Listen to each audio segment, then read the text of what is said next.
जवा से हमरा मिलवाई दे रे।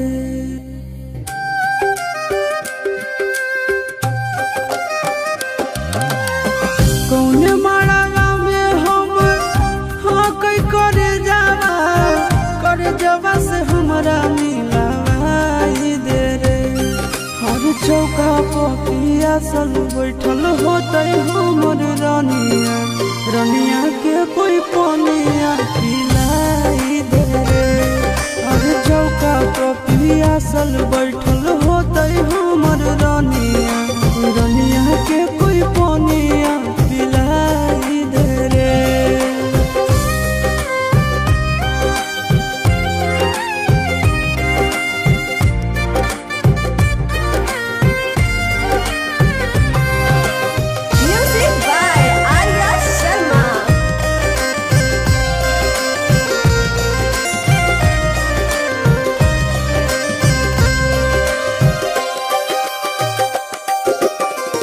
हरदी से लहर तो होते कोमल बदनावा, सूरज के लागत होते घामावा रे। मथवा सवार होते भखरा से नूरावा, ये तो होते सात बचनावा रे।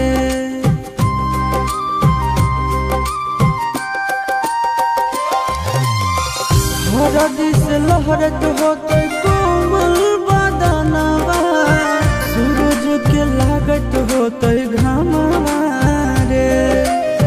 मथवा सवार होते भखरा से नूरावा, सूरज के लागत होते घामावा रे। के करो अंगनावा धर रहो कर नमावा, हमारो वही जे पहुँचाई दे रे। और चौका पिया सल बैठल होते हमर रानिया, रानिया के कोई पानिया पिलाई दे रे।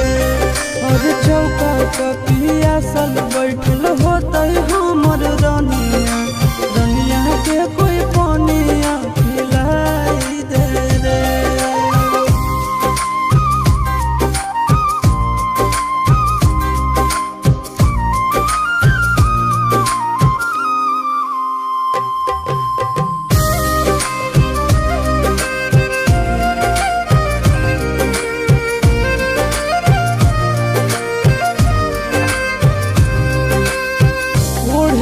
चुनरिया पिढ़ावा बैठल दुलारिया, बुझे नहीं कोई लाचारिया रे।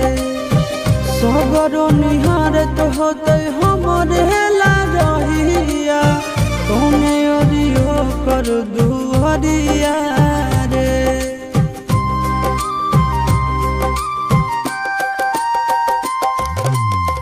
ओढ़ के चुनरिया पिढ़ावा बैठल दुलारिया, बुझे नहीं कोई लाचारिया रे। सगरो निहारत होते हमरे लारिया, कौने ओरियो कर दुआरिया रे। गोरे लालिया शीश के टूटत बंधना, दनवा से डोलिया फेरवाई दे रे। और चौका पिया सल बैठल होते हमर रानिया, रानिया के कोई पानिया पिलाई दे रे। और चौका पिया सल बैठल होते हमर रानिया, रानिया के कोई पानिया पिलाई दे रे।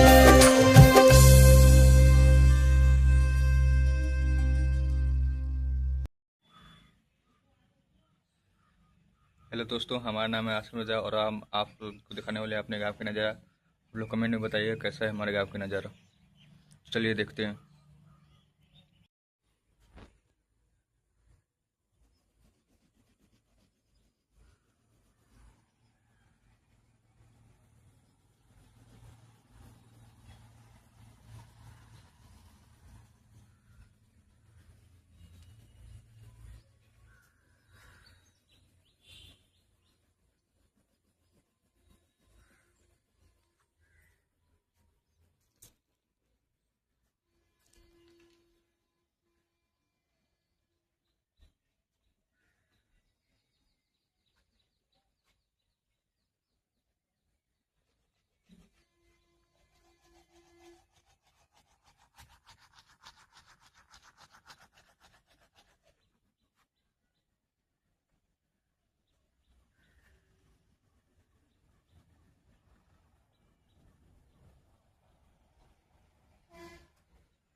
कैसा लगा नज़ारा?